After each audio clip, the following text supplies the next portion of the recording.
Maître Salou Dieye, expert fiscal, mandataire judiciaire et président de l'Ordre national des experts du Sénégal. C'est l'Ordre national des experts du Sénégal. C'est ça en fait le renvoi. Donc, avant c'était l'ONEAS, l'Ordre national des experts et évaluateurs agréés du Sénégal. Mais depuis 2017, ça a changé. On a mis l'Ordre national des experts en fait, du Sénégal. Voilà. Et quel est votre champ d'intervention? Alors, notre champ d'intervention est multiple et se regroupe à travers 8 sections. Parce que l'Ordre national des experts est composé de 8 sections. Il y a une section fiscale qui est la plus nombreuse. Il y a une section commerciale. Il y a une section maritime, cargaison maritime. Il y a une section maritime corps et machines. Il y a une section automobile, il y a une section immobilière, il y a une section incendie et une section automobile, je l'ai dit. Voilà, ce sont ces 8 sections en fait qui composent l'ordre en ce moment. Une section industrielle, l'automobile j'en ai déjà parlé, il y a la section industrielle. Voilà. L'expert prête serment. Quand il finit en fait son parcours, le secrétaire général en fait va y revenir. Il fait en fait une pratique professionnelle de 2 ans. Un stage en fait de 3 ans, il fait un mémoire qu'il soutient devant le jury, il est agréé par le Conseil de l'Ordre et il fait une requête pour être inscrit au tableau. Après cette requête, il va prêter serment devant la cour d'appel en disant en fait ceci, je jure d'exercer ma profession avec conscience, de respecter et de faire respecter la loi dans tous mes travaux. Aujourd'hui, il y a un dispositif existant pour exercer son métier.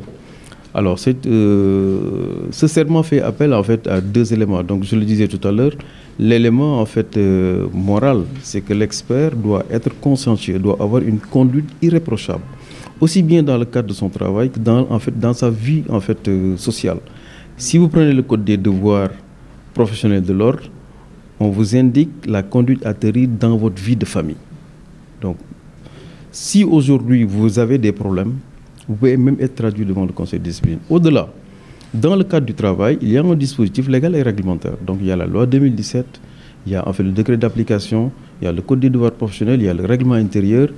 Et au-delà, il y a d'autres textes qui ont vocation également à gérer les experts, le code de procédure civile et en fait tout ce qui concerne en fait les mandataires judiciaires. Donc tout ce dispositif, vous devez le respecter.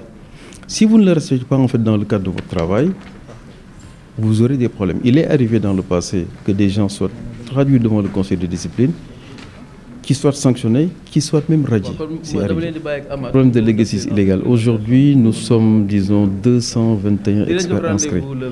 Plus en fait les stagiaires qui sont aux environs en fait d'une 50aine.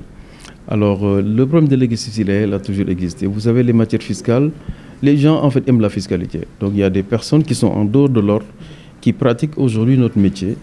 Et à l'abri vraiment en fait de toute sanction. Donc il est arrivé parfois en fait qu'on les chope, qu'on les traduise en fait devant le tribunal. C'est arrivé en fait il y a 2-3 mois, des gens ont été arrêtés et ont été jugés en fait devant le tribunal. Alors c'est des peines en fait qui peuvent aller même à des peines de prison en fait fermes. Voilà, l'objectif c'est pas en fait de mettre les gens en prison, mais les gens ils doivent rester dans leur domaine en fait de compétences.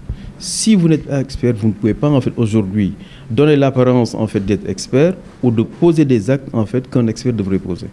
Voilà, ça c'est le véritable problème, mais c'est qu'au-delà, la justice aujourd'hui en fait est en train de nous aider par rapport à ça. Donc toutes les actions en fait que nous menons dans le sens de combattre l'exercice illégal, et le procureur de la République en fait nous prête main forte.